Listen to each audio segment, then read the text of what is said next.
نحمدہ ونصلی علی رسول کریم، اما بعد۔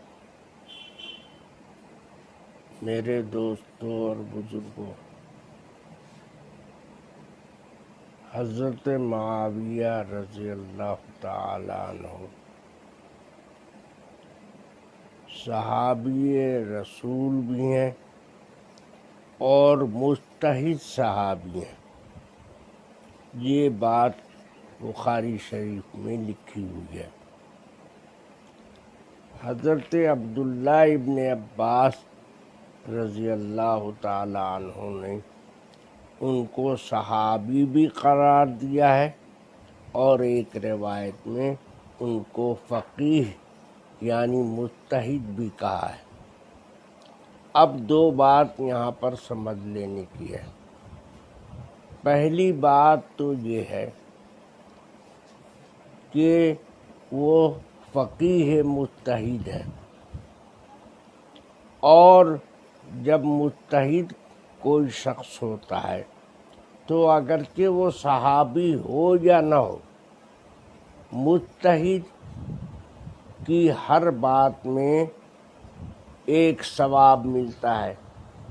اگر وہ غلطی بھی کر دے، خطا بھی اس سے ہو جائے، تو اس کو ایک ثواب ملتا ہے، اور اگر اس نے خطا نہیں کیا اور صحیح بات کو پا لیا، تب تو اس کو 2 ثواب ملتا ہے۔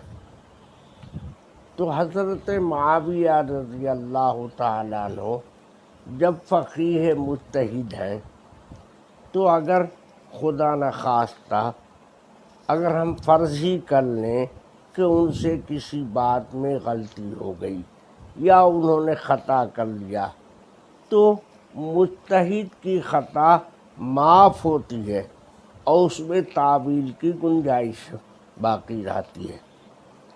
اس کو اجتہاد کا ایک ثواب مل جاتا ہے، اور اگر اس نے صحیح بات کو پا لیا، تب تو اجتہاد کا بھی ایک ثواب ملا، اور صحیح بات کو، حق بات کو پا لینے کا بھی ایک ثواب ملا، اس کو دوہرا ثواب مل جاتا ہے۔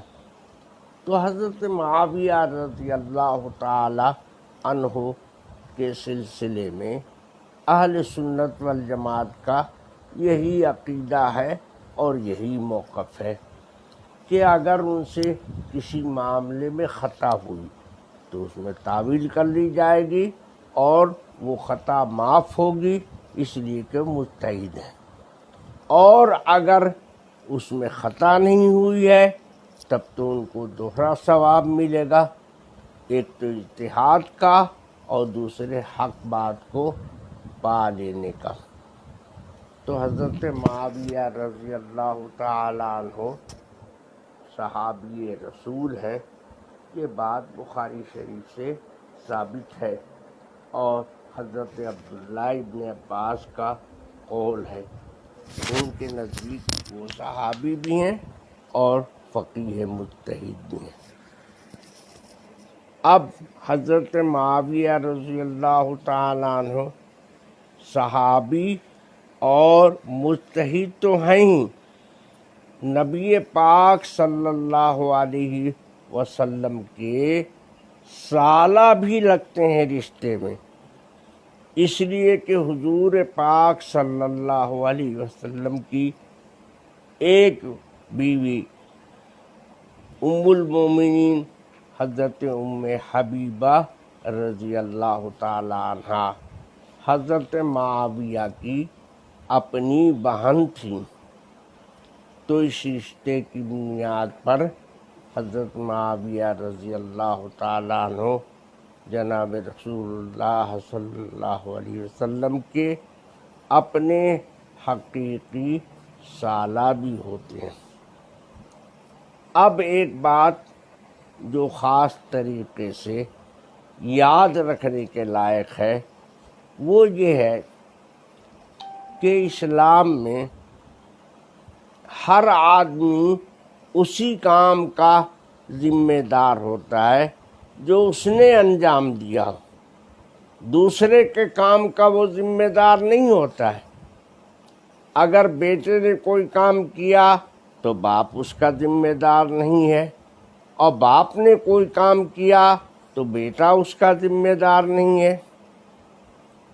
تو بہت سارے لوگ، اور بالخصوص ہمارے شیعہ بھائی لوگ، حضرت معاویہ رضی اللہ تعالی عنہ کو یزید کے، جو ان کے صاحبزادے تھے، یزید کے عمل اور کردار کی وجہ سے حضرت معاویہ کو برا بھلا کہتے ہیں، حالانکہ یہ برا بھلا کہنا ان کا بالکل غلط ہے۔ حضرت معاویہ رضی اللہ تعالیٰ عنہ اپنے عمل کے ذمہ دار ہیں، یزید کے کردار کے وہ ذمہ دار نہیں ہیں۔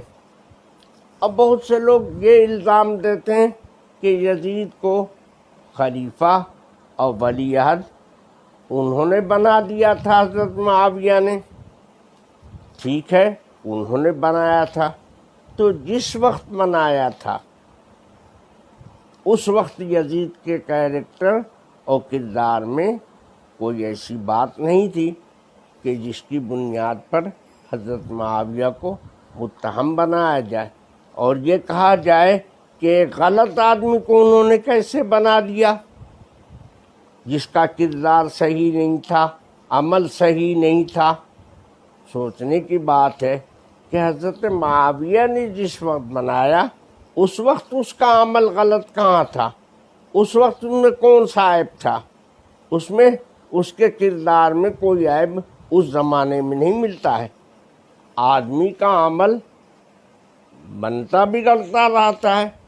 آج ایک آدمی نمازی ہے اور کل اس نے نماز چھوڑ دیا، آج ایک شخص بے نمازی ہے اور کل سے نمازی ہو گیا، تو جب بے نمازی ہوگا، شرابی جواڑی ہو جائے گا تو غلط ہو جائے گا، فاسق ہو جائے گا، اور جب نمازی ہے، پرہیزگار ہے، اچھا عمل ہے تو وہ صحیح ہوگا۔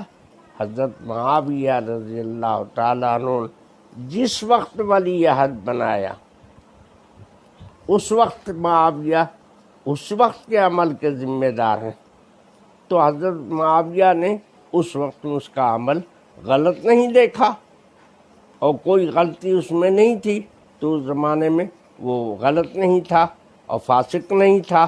اس لیے حضرت معاویہ پر الزام دینا کہ انہوں نے ہی بنایا لہذا وہ مجرم ہے، یہ اسلامی تعلیم کے خلاف ہے، اور یہ شیعوں کا مسلک ہے۔ اہل سنت والجماعت حضرت معاویہ رضی اللہ تعالیٰ عنہ کو اس کا ذمہ دار نہیں قرار دیتے ہیں، وہ حضرت معاویہ کو صحابی رسول اور فقیہ مجتہد مانتے ہیں، اور حضرت ام حبیبہ رضی اللہ تعالیٰ عنہا رضی اللہ تعالیٰ عنہ جو حضور کی زوجہ محترمہ ہیں، ام المومنین ہیں، ان کے بھائی ہیں، اس لیے سالہ بھی لگتے ہیں۔ تو حضرت معاویہ رضی اللہ تعالیٰ عنہ کے بارے میں یہی اہل سنت والجماعت کا موقف ہے۔ میرے بھائیو، حضرت معاویہ رضی اللہ تعالیٰ عنہ بہت بڑے فقیہ اور مجتہد صحابی ہیں، یہی بخاری شریف سے سمجھ میں آتا ہے، اور یہی اہل سنت والجماعت کا موقف ہے۔ اس کے خلاف جو لوگ بولتے ہیں یا تہمت لگاتے ہیں حضرت معاویہ پر، یا ان کو منافق کہتے ہیں، وہ تو شیعوں کا مسلک ہے۔ شیعہ لوگ تو حضرت معاویہ کیا، حضرت ابو بکر کو، حضرت عمر رضی اللہ تعالیٰ عنہ کو، اور دوسرے صحابہ کو بھی منافق کہہ دیتے ہیں۔ یہ بہت جرم کی بات ہے اور بہت خطرے کی بات ہے۔ اگر حضور کے یہ اجلہ صحابہ، اکابر صحابہ منافق ہو جائیں تو حضور کے آنے کا دنیا میں کیا فائدہ ہوا؟ آپ کے سارے شاگرد اور آپ کے سارے صحابہ اور سب ساتھ رہنے والے اگر منافق ہوں تو